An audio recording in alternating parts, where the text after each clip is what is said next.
بسم الله الرحمن الرحيم.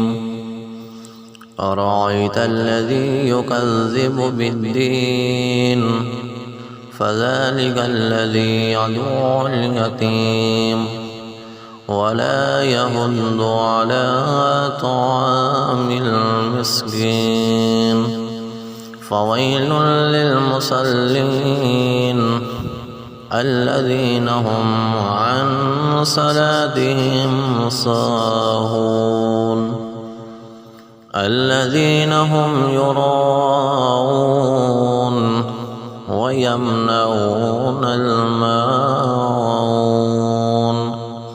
بسم الله الرحمن الرحيم. إنا أعطيناك الكوثر فصل لربك وانحر إن شانئك هو